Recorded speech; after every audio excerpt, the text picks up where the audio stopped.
5월 원스킹 주제가 이 평화라는 주제로 말씀을 준비해달라는 부탁을 이제 받았는데, 이 평화라는 단어를 조금 추상적이지 않게 우리에게 좀 이해가 돕기 쉽게 행복이라는 주제로 조금 단어를 바꿔서 함께 오늘 말씀을 잠시 나누고자 합니다. 제가 얼마 전에 이 TV를 보다가 정말 가슴 아픈 사연을 하나 접하게 되었습니다. 한 30대에서 40대로 보이는 어떤 남성분이 등장하는데, 겉으로 보기에는 참 멀쩡합니다. 아름다운 아내도 있고 정말 귀여운 자녀도 있고, 그런데 이 사람이 겉에서 봤을 때는, 이 사람의 겉모습만 봤을 때는 도저히 상상이 안 되는 이 나쁜 죄악을, 범행을 저지른 것입니다. 그런데 경찰에서도 그렇고 그 사람 주변에서도 그렇고 이 사람의 범행 동기가 도저히 없는 겁니다. 그래서 이 사람을 취조하기 시작합니다. 당신을 정말 범죄하게 만든 사람이 누굽니까?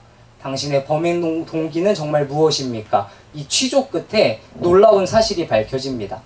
이 사람이 어렸을 적에 이 깨어진 가정에서 자라게 되면서 입양을 가게 됩니다. 그런데 그 입양 간 가정에서 그 아버지에게 심한 학대를 당하게 됩니다.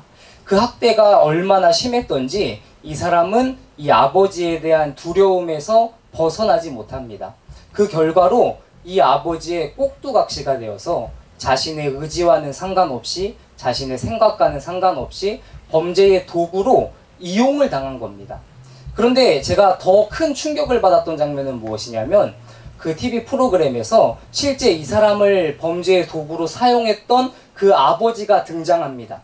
그런데 이 아버지의 모습이 어땠냐면 80대에 등도 허리도 굽은 채 다리는 절고 있는 노인이었습니다. 이 30, 40대의 건장한 사람이 반항 한번 하면 언제라도 물리칠 수 있을 만한 그런 사람이었다라는 것이죠. 그래서 많은 사람들이 이 진범의 실체를 보고 말도 안 된다, 어떻게 저런 사람에게 건강한 30, 40대의 남성이 이용을 당할 수 있느냐, 그래서 오히려 이 사람을 의심하기 시작합니다. 그래서 그 사람을 끊임없이 추궁하자 그 사람이 절규에 섞인 한마디를 합니다. 저항할 수 없는데 어떡합니까? 나도 저항하고 싶고 뿌리치고 싶은데 안 되는 걸 어떡합니까? 이런 외마디 절규를 부르짖는 모습을 보게 되었습니다. 우리 모두 이 대답이 이해가 가지 않습니까? 자신도 이러면 안 되는 것을 알고 저항해야 하는 것을 알매도 불구하고 추악하고 별 볼 일 없는 자에게 굴복할 수밖에 없는 모습, 충분히 이해가 가지 않습니까? 어렸을 때의 그 상처로.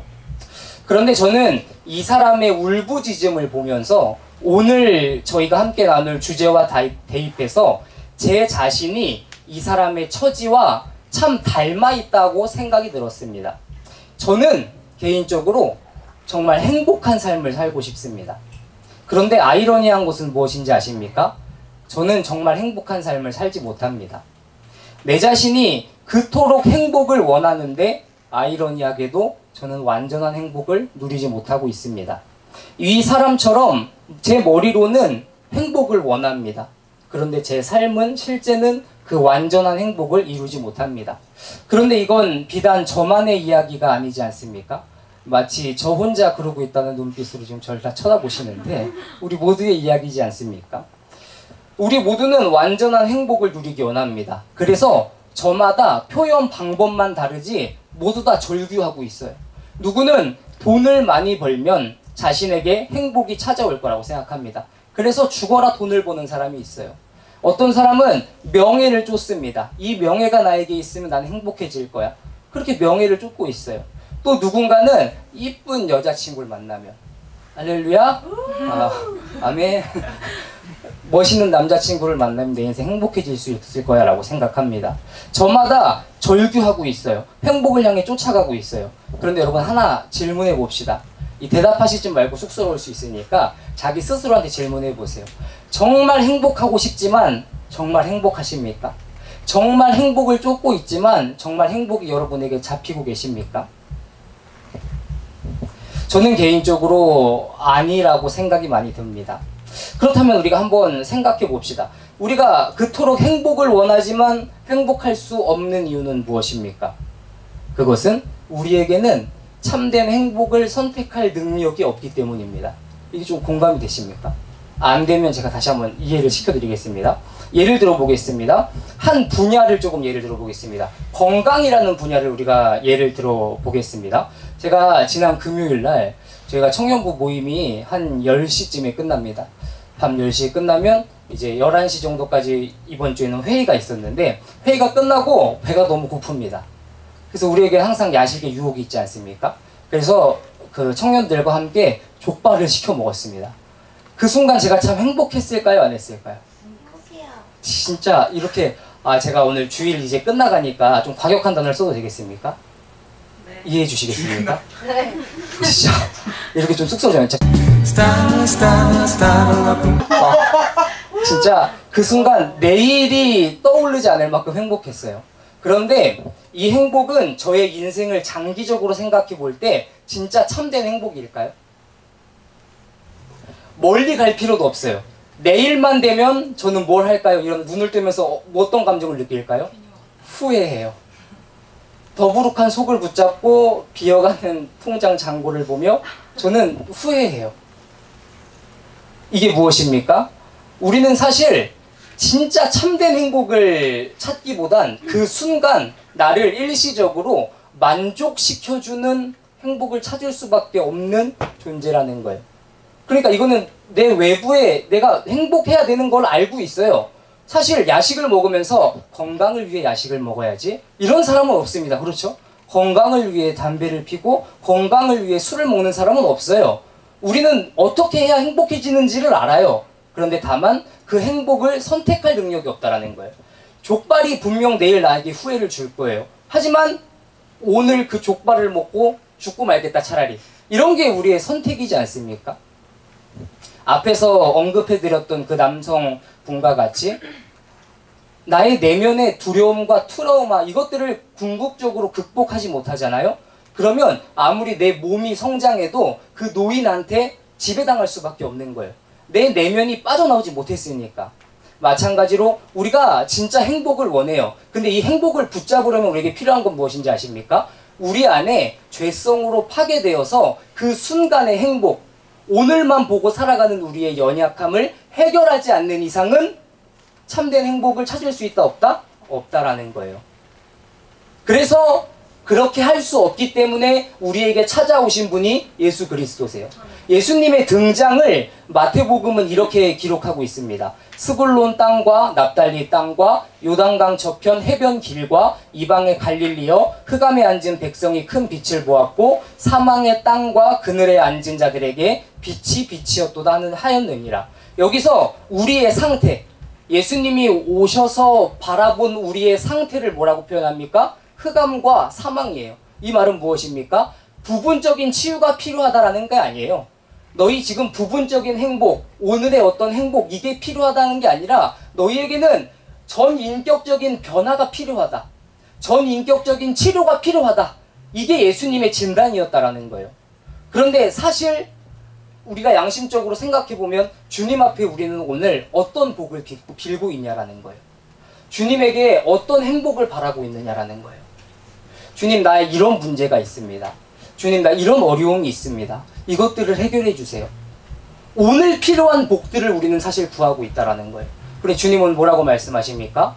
너희는 먼저 그의 나라와 그의 의를 구하라고 주님은 말씀하세요. 우리에게 진짜 필요한 건 우리의 파괴된 내면을 회복시켜주실 예수 그리스도가 필요한 거예요. 오늘 먹을 떡과 오늘 먹을 물이 우리에게 필요한 게 아니에요. 그렇기 때문에 우리가 예수님께 구해야 하고 주님께 참된 행복을 얻기 위해서 필요한 것은 무엇입니까? 마치 다윗의 고백과도 같아요. 다윗이 밧세바를 범하고 우레아 장군을 죽인 다음에 주님 앞에 뭐라고 고백합니까? 주님, 나의 상한 심령을 받아주시옵소서. 주님이 원하시는 건 제사가 아니라 나의 상한 심령인 것을 믿습니다. 이게 무슨 말입니까? 주님, 나 안 돼요. 주님, 내가 내 스스로 행복해질 수 없어요. 내가 나를 인도할 수 없습니다. 그렇기 때문에 다 무너져버린 내 마음 주님께 드립니다. 아무것도 할 수 없는 전적인 타락된 나의 모습 주님께 드립니다. 도와주세요. 그런 자에게 주님은 그 사망과 흑암의 권세로부터 건져주시는 거예요. 성경을 보면서 좀 슬픈 내용, 제가 개인적으로 느끼기에 참 슬프다 생각되는 내용이 무엇이냐면 요한복음 11장에서 나사로의 죽음을 보시면서 예수님께서 성경에서 친히 예수님께서 눈물을 흘리시더라라고 기록하고 있습니다. 그런데 예수님이 왜 우셨을까요?